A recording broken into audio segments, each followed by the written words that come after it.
Swego Kościoła, od wieś do końca nas umiłowała, do końca nas umiłowała. Tyś za nas życie swe oddał na krzyżu, a w znaku chleba w świątyniach zostałeś. I dla nas zawsze masz otwarte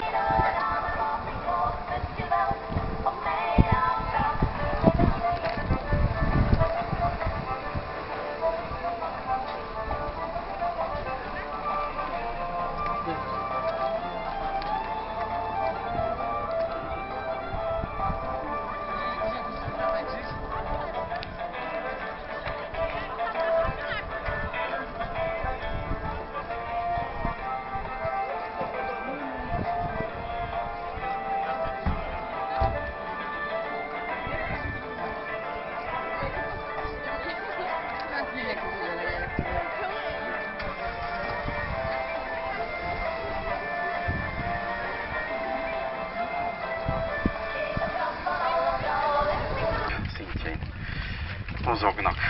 Akkor énekelünk, mert már érkezünk a pihenőhelyre. Ez a Isten Boże, alig indultunk is, már pihenünk. Ez a nap csak ilyen lesz. És Zsuzsit kérem ide, a mikrofonhoz énekeljünk. Może.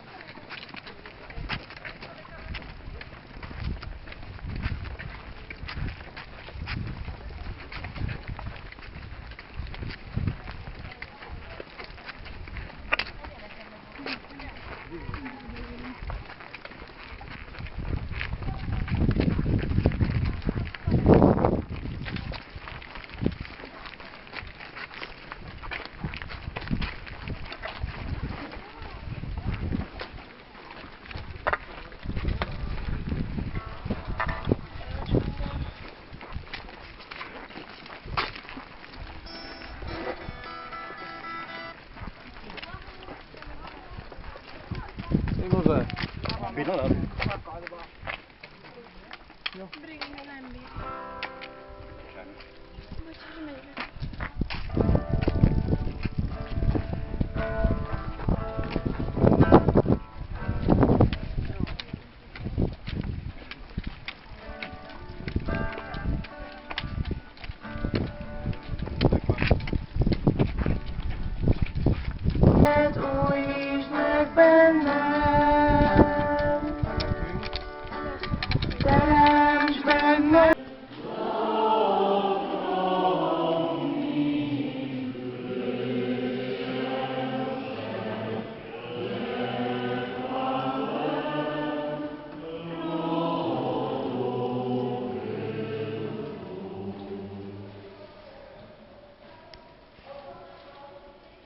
Starosta weselny skosztował wody, która stała się winem i nie wiedział, skąd ono pochodzi, ale słudzy, którzy czerpali wodę, wiedzieli, przywołał pana młodego i powiedział do niego: każdy człowiek stawia najpierw dobre wino, a gdy się napiją, wówczas gorsze.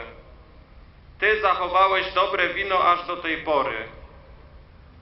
Taki to początek znaków uczynił Jezus w Kanie Galilejskiej. Objawił swoją chwałę i uwierzyli w Niego Jego uczniowie. Harmadnap menyegzött tartottak a galilei Kánában, amelyen Jézus anyja is ott volt. Jézust is meghívták a menyegzőre tanítványaival együtt. Amikor fogytán volt a bor, Jézus anyja megjegyezte, nincs több boruk.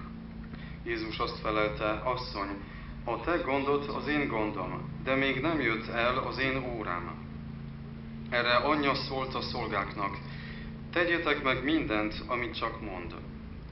Volt ott 6 kőkorsó a zsidóknál szokásos tisztálkodás céljára. Mindegyik 2-3 élős. Jézus szólt nekik, töltsétek meg a korsókat vízzel. Meg is töltötték azokat színültig. Ekkor azt mondta nekik, most merítsetek belőle és vigyétek oda a násznagynak. Oda vitték. Amikor a násznagy megízlelte a borrá vált vizet, nem tudta honnan való, a szolgák azonban, akik a vizet merítették, tudták. Hívatta a násznagy a völegényt, és szemére vetette, először mindenki a jó bort adja, és csak amikor már megittasodtak, akkor az alávalót. Te meg mostanáig tartogattad a jó bort. Ezzel kezdte meg Jézus csoda jeleit a galilei Kánában. Kinyilatkoztatta dicsőségét, és tanítványai hittek benne. Valóságát szeretném kiemelni, amelyek mindannyiunk számára érdekesek. Az első az ő keresztény komolysága. A tanúi vagyunk egyfajta felszínességnek, amely az egyházra is nagy veszélyt jelent. A Szent Király komoly keresztény volt, aki valódi példa minden keresztény számára, különösen azok számára, akik a kormányzás feladatát hordozzák, akik a szabadság és a béke előmozdításán fáradoznak, és akik a nemzet életét szabályozó törvényeket alkotják. A második tulajdonság a bölcsesség, vagyis annak a tudata, hogy Isten előtt áll.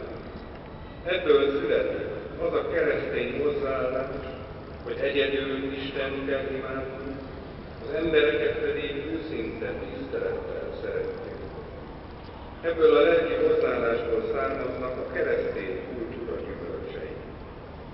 A Szent Király harmadik tulajdonsága, a boldogsághoz szűzmánya őszinte tisztelete, egyéni és közösségi életünkben a szűzanya számtalanszor segített, hogy fennmaradjunk, és az evangélium szerint éljünk.